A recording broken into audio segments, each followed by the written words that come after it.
how would you like to make your first million? And today we have Neil with us, joining from United Kingdom. I'm so happy because we have a lot of people in the podcast from United States. So happy that more people from London joining. So Neil is an executive coach. He's in the service in the military before, and he's chair for 150 strong sales organization across 8 countries to achieve 1.6 billion, right?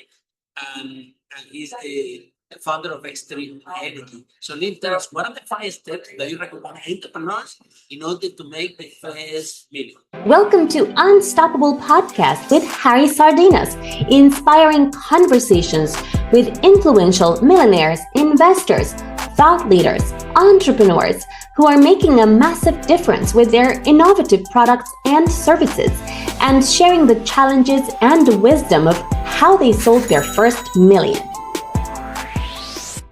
Okay, Harry, thank you for having me on, and thank you so much for that lovely introduction. If it's okay, I'm going to give you a bonus too. So I'm going to give you 7 steps, if that's okay. And the reason is because I wrote about 7 steps to achieving success in a book that I wrote a few years ago called You Can. So the 7 steps, and I discovered these 7 steps when I was doing a 300-mile foot race in the Arctic. So I had a lot of time to think about what is the formula for success. So there's some P's in this formula. So the first P, and probably the most important, is purpose. So in anything you want to achieve in life, any big goal you want to achieve, knowing your why is absolutely critical. You know, as Simon Sinek said, start with why. You know, purpose and why you're doing it is really key. And there are 2 parts of purpose I want to just touch on. The first part is the internal purpose, why you're doing it for you.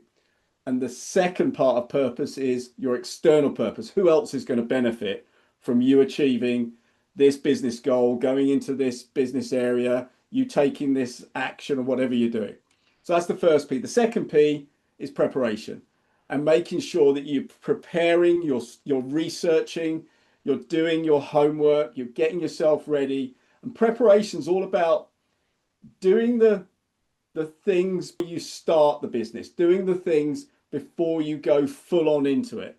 So test the market, test the product, make sure that the preparation is right and very specific. So that's the second P. The third P is about plan. Build a plan. Don't start without having a plan of how you're going to progress towards your goal. And make sure it's a plan that you break down, not just a 12-month plan, but a 12-month plan that then breaks down into 3 months, which breaks down into months, which breaks down into weeks, so that you are able to track and know that you've got a plan to keep you on track towards your goal. The fourth P is pledge. So once you make the commitment, I'm going to go for this.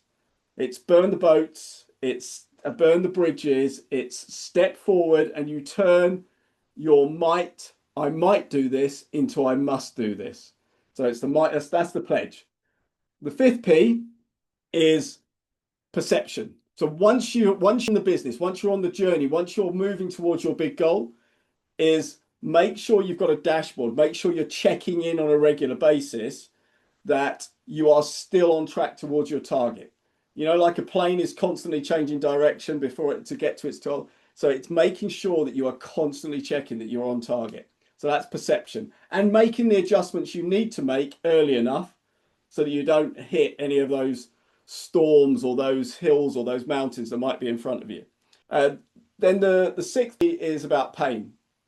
We know that there's going to be hard times whenever you're doing anything tough in business or in life.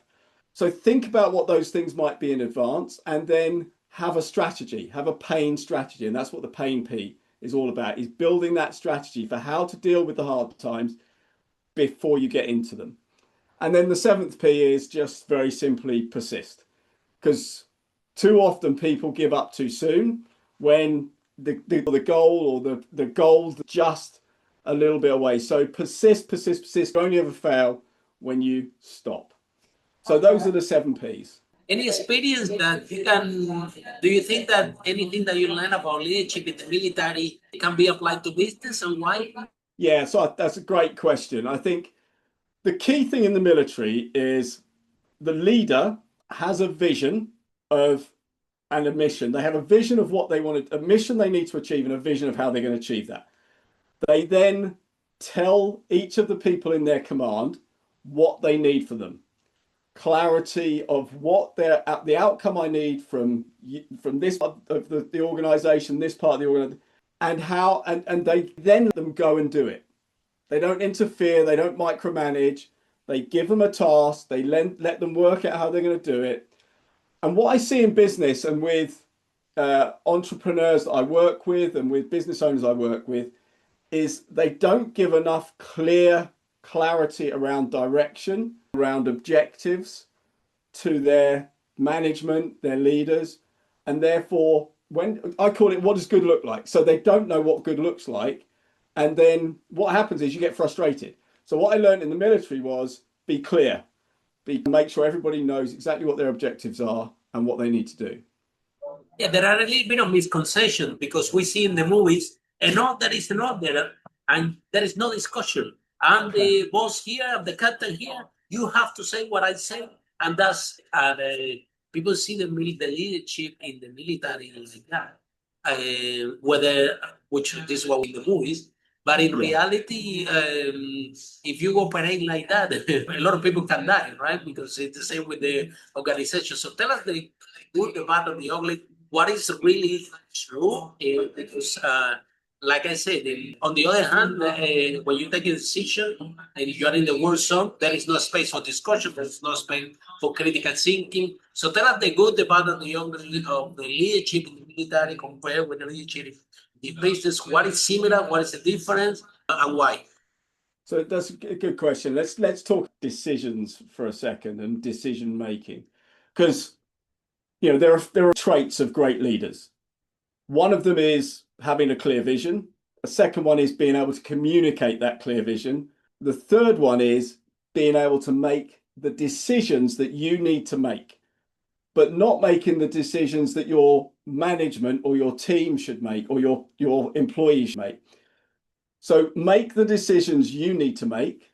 Don't procrastinate. Don't put off the hard decisions. Make the tough decisions, but don't do the decisions that your team could make. I think the other part about it's okay to make a decision and be wrong. It's better to put your hand up and put your ego to one side. It's better to put your hand up and go, actually, that was the wrong decision. And what we need to do now is this. Or if someone says to you, Neil, I'm questioning that decision, then that's okay. Let's talk about that, because I trust these people, because otherwise I wouldn't have them working for me. And I think there's a moment in time, and this is where the military comes in, right? If you're under fire, if you're in a critical situation, the building's on fire or something, you don't want to question decisions. You just want people to follow orders. So there is a time and a place to go, well, I don't think we should run out that door. I think we should go out this door. I think actually, just follow me. We're going out this door. So I think there's time and a place for fast decisions and a time and a place for taking time over decisions. Yeah, not long ago, I was in the conference. I was about to speak, and the speaker before me, he was doing a talk about critical thinking. And he said, well, when you have to take a decision, you need to think it through, and then you have to do this step, and then take this, and think about this, and think the pros, the cons, think this, evaluate that. And the room was full of startup founders. And I'm thinking, man, if they follow this critical thinking, they will never be in the first place, because there's an startup, you need to take decisions quickly, fail quickly, you learn, right? So there are different stages of leadership and there are different stages of critical thinking, and it's important. I'm glad that you divide it in categories. So meaning, depend on the stage you're in the business, depend on the stage that you're leading, the leader need to adapt to the situation, because it's not the same. It's not the same decision, time, and execution, right? And one final point on that as well, I think, again, you learned this in the military, is just because you're the leader doesn't mean you're the right person to make the decision at that time. It might be someone in your team has got more experience, more knowledge, more capability, and you turn to them and go, what decision do you think we should make now? And that's okay as well.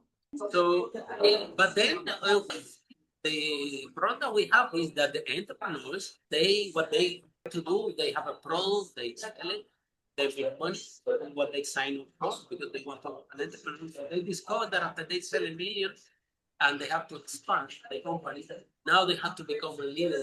But they only have to become leaders, they have to develop leadership in the organization. They always ask me, Harry, I need more leaders in my organization. I always telling them, in order for you to attract leaders, you need to become a leader yourself. There is no way that you're going to attract them. How can I attract more leaders? How can I attract more leaders? So tell us, Nate, because everybody can be a leader.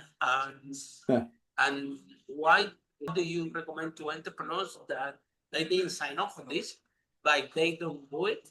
They will stay in a million. Those companies that you see always selling $1.5 million, and they never move from there 10 years, 15 years. It's exactly because that reason. The entrepreneur is still an entrepreneur. He hasn't progressed to the leadership path, right? So that's why cannot escape.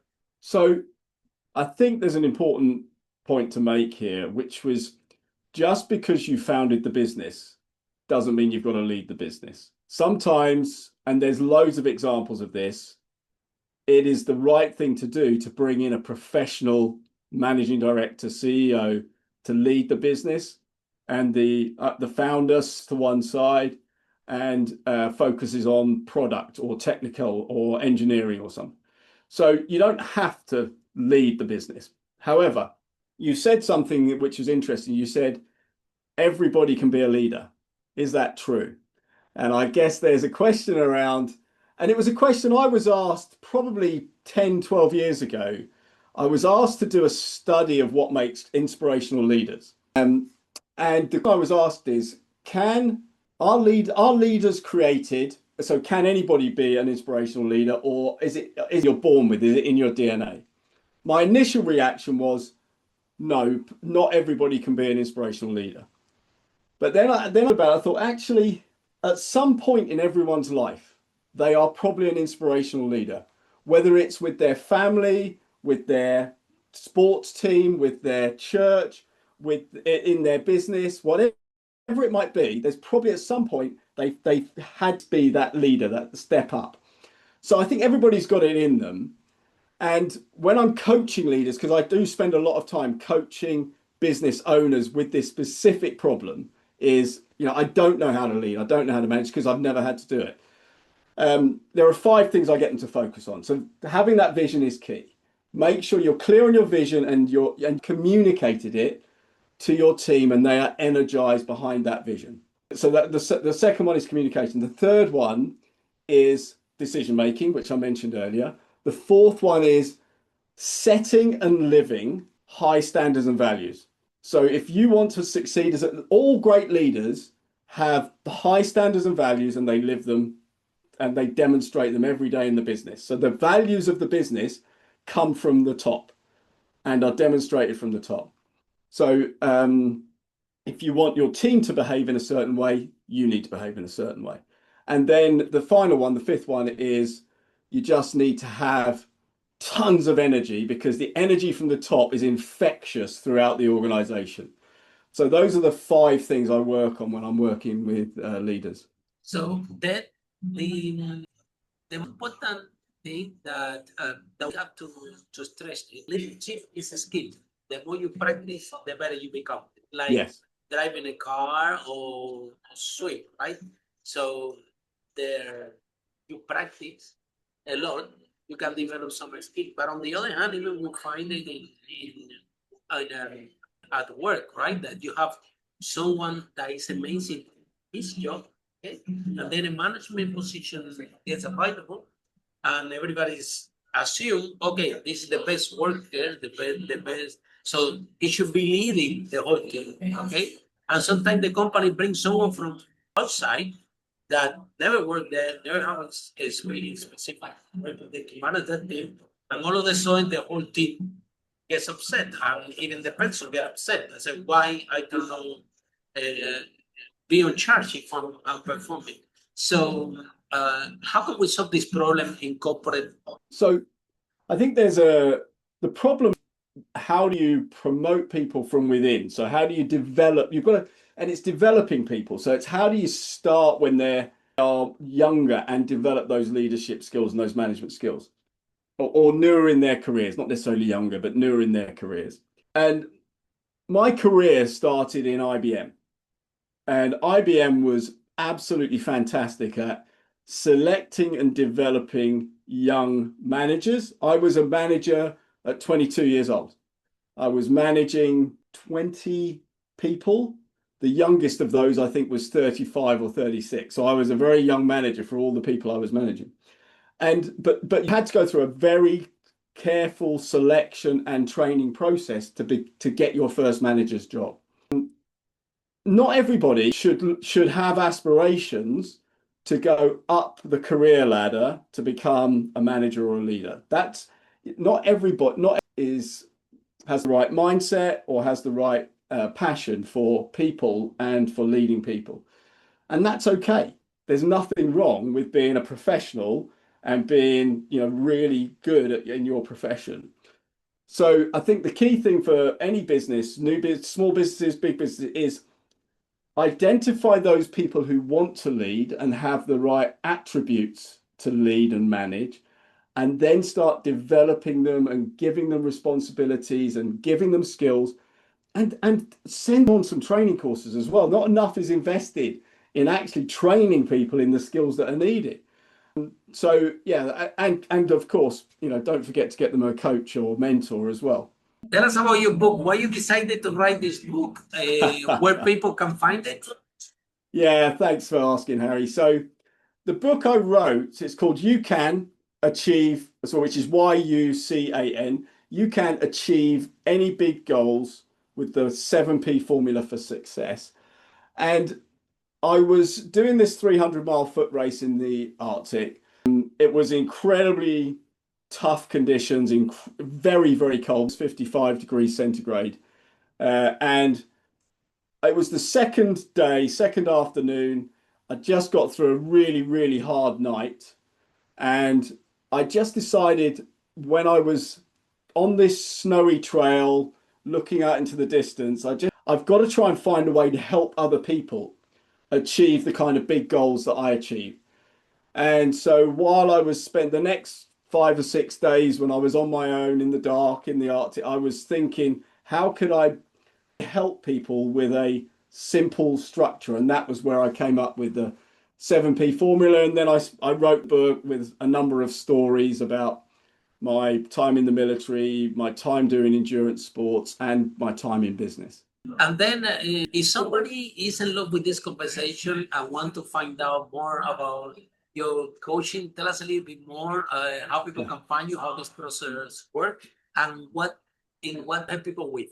So my website is neilthubron.com. So that's neilthubron.com. I guess it'll be in the notes here. And I'm passionate about helping business owners, leaders develop. So I'm passionately developing these through coaching, mentoring, and teaching.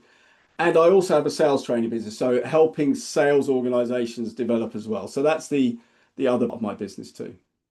So tell us a little bit more about sales, because everybody have a reaction to sales people. Oh, you're sales people, you won't be selling. And let's face it, if everything happens until the sale is made, why nothing move? So what is this bad connotation of sales around there?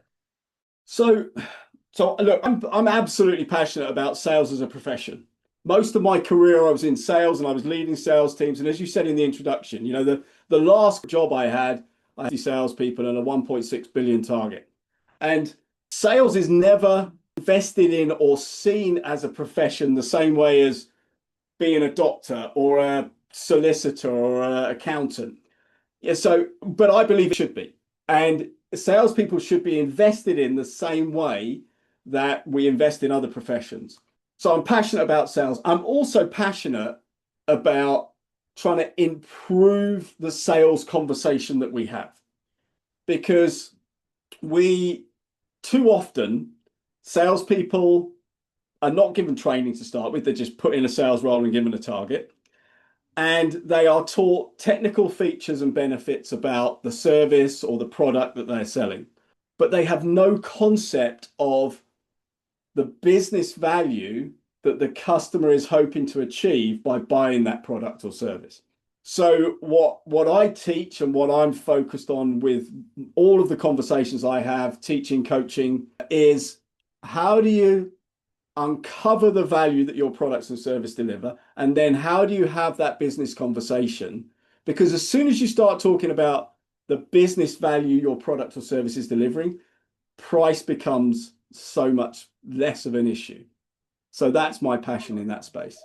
So a lot of people listening to this podcast, they are corporate and they want to make the transitions, and then they think they are in this golden cage, they are cash rich, time poor, and they want to make this transition to start their own business so they can fill their own calendar and they can have much holidays as they want. But what are the truth? I always say the good, the bad, and the ugly of this transition, because a lot of people are in corporate and then they want to become entrepreneur, and after 1 week to being entrepreneur, they find out that they cannot tell anybody this is not my job.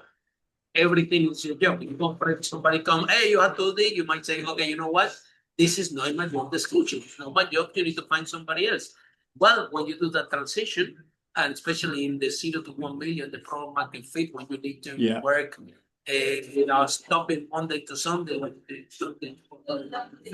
I've been there, you've been there, everybody have been there. It's of course, when you achieve that and you scale, is when you can organize the business how you want it. If you want to work one day, you can work. For me, my employees find me for my own business, they send me home. They tell me, Harry, don't come more here, we don't need you. Stay at home, try the work. You come here to talk. We have a good job to do. We have to grow this company. Stay at home and try the work if you want. So my property company that I have in London, actually. So this I always say like a job, but when you establish this niche within the organization and the team become the leader themselves, you might have this surprise that you can become obsolete in your own company. That you only have to. So I remember I only have one problem only. But then they will come once a month to tell me what was it, and that's it. So what is that transition that everyone incorporated? On the other hand, some people attached to a corporate job, they are scared to be an entrepreneur, and then one day they come and they say you're fired, and now they have nothing, and they have to start over again. So tell us how you did this transition yourself, and what advice do you have for people in corporate that want to do the transition to entrepreneur? Yeah, and it's a really good to talk about and focus on, because the transition I made it was actually when I was out in the Arctic on that race. I made a decision. I'd been in corporate life 30 years, and I said, right, when I get back, I am going to make a plan to leave my corporate job. And I was in a big job with a big salary, with kids in private and university. I had lots of costs. Wow, that's a big decision. Does somebody told you that maybe you're crazy? That this maybe was not a good idea? So I'm very lucky that my biggest fan and supporter is my wife. And my wife she said, look, if what you want to do, Neil, we'll support you. And she said, and I know you will be successful. So I did two things when I was about to leave. The first one was I hired a financial coach, because the biggest thing that holds people back is they're worried about money. And honestly, one of the things I learned with the financial coach was the story we tell ourselves in corporate life is very, very different to reality. We get in that safe, you're getting a salary, you're getting your pension, so it's a very different story. So I got a financial They make you very comfortable. Yeah, they make sure that you're very comfortable. Yeah, and it's a trap. It's designed that way. So the second thing was I hired a personal coach to get my mindset in the right place and build a strategy to leave. And I set a date when I'm going to burn the bridges on this date. That's it, no more. And I made three promises to myself. And the first promise was, I am never, ever going to work for him again. That's a decision. Bridges burnt. Second decision was that I'm only going to do things that I really enjoy doing, that I'm passionate about and I love doing. And the third thing was, I'm never going to work for, I'm not going to swear, but I'm never going to work for people that I don't value or respect. Okay, so those were the three things. And so far, touch wood, I've stuck to that and it's driven me. It's driven me. I want to succeed, and I've always wanted to succeed and have the freedom to run my own business and businesses and not work for other people. So that's been a big driver. It's amazing, amazing. I've Yes, been 18 years ago. I went to my life as an employee was very short. I was working as a room service in the Hilton in Canary Wharf and in the Pub Britannia in London. So I only was an employee there in UK.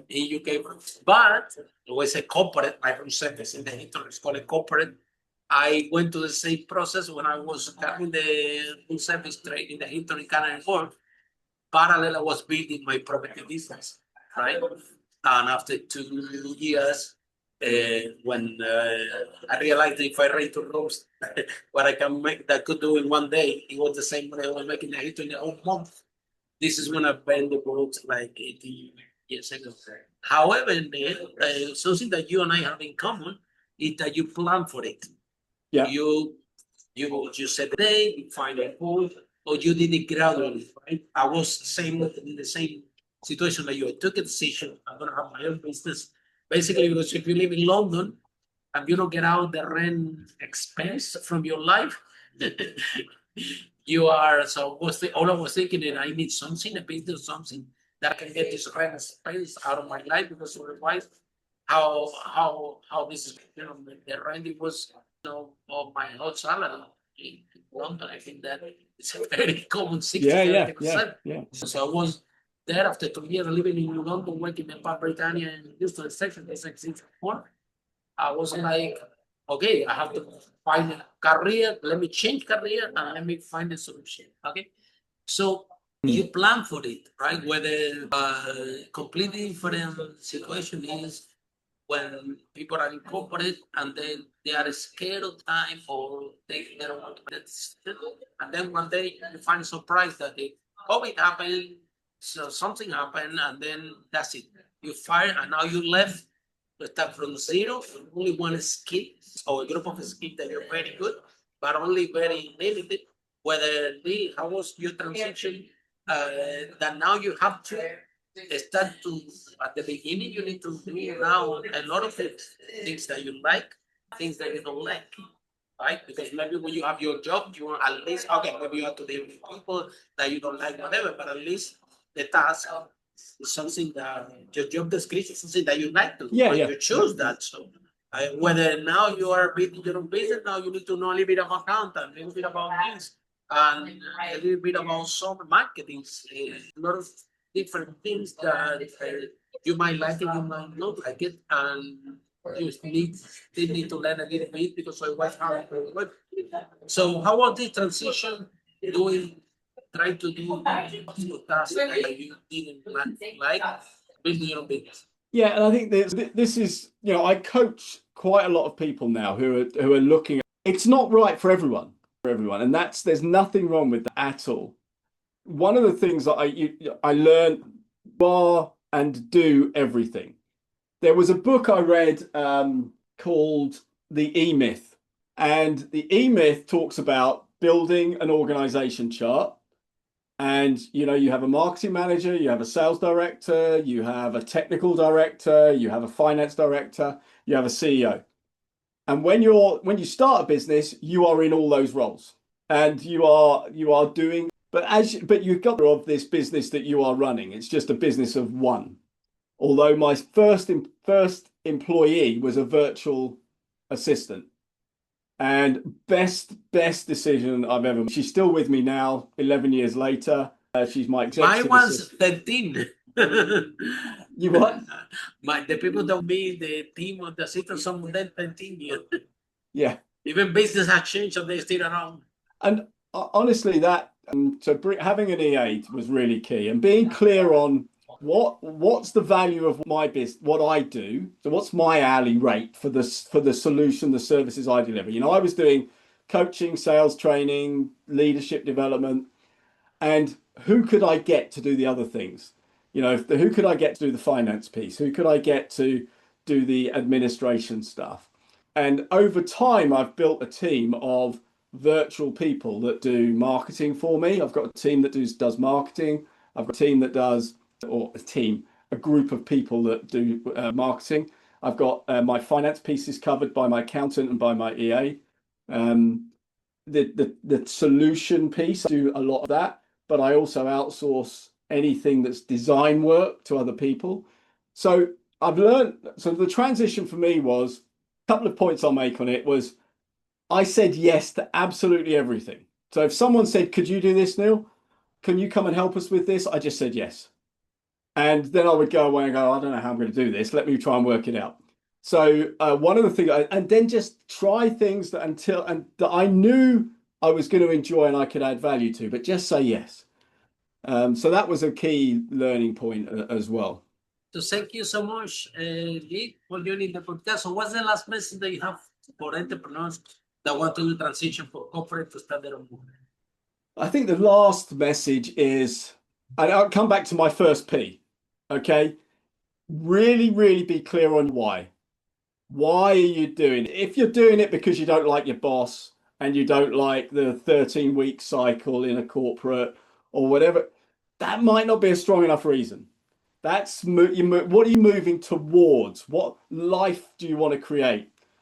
And don't think that being an entrepreneur is less work than when you're working 60, 70 hours in corporate life, because there is no off switch. Thank you so much. And with that note, have been fantastic, Neil. And for all of you following the podcast, see you in our next episode. We're going to talk about how brave entrepreneurs like Neil break that wall and achieve the first million. But for now, follow us for more interviews with world's most influential, audacious entrepreneurs that overcame challenges and adversity, providing you with the blueprint of how they sold their first million so you can grow your business exponentially.